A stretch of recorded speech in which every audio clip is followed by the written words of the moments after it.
ಬೆಂಗಳೂರಿನಲ್ಲಿ ಒಬ್ಬರಿಗೊಂದು ನ್ಯಾಯ ಮತ್ತೊಬ್ಬರಿಗೆ ಇನ್ನೊಂದು ನ್ಯಾಯನಾ?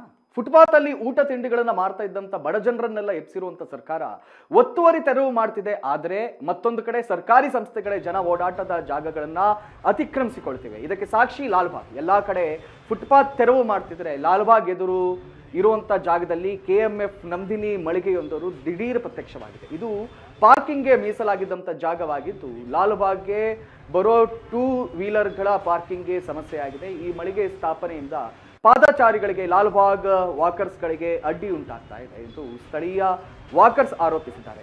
ಇಲ್ಲಿ ಮಳಿಗೆ ಸ್ಥಾಪಿಸೋದ್ರಿಂದ ಬೆಳಿಗ್ಗೆ ವಾಕಿಂಗ್ ಬರುವ ಹಿರಿಯರಿಗೆ, ಮಹಿಳೆಯರಿಗೆ ಸಮಸ್ಯೆ ಆಗಲಿದೆ ಎಂದು ಆಕ್ರೋಶವನ್ನು ವ್ಯಕ್ತಪಡಿಸಿದ್ದಾರೆ. ಸರ್ಕಾರದ ಕಾನೂನುಗಳು ಎಲ್ಲರಿಗೂ ಕೂಡ ಒಂದೇ ಸಮನಾಗಿರಬೇಕು ಎಂದು ತೀವ್ರ ಅಸಮಾಧಾನ ವ್ಯಕ್ತಪಡಿಸಿದ್ದಾರೆ.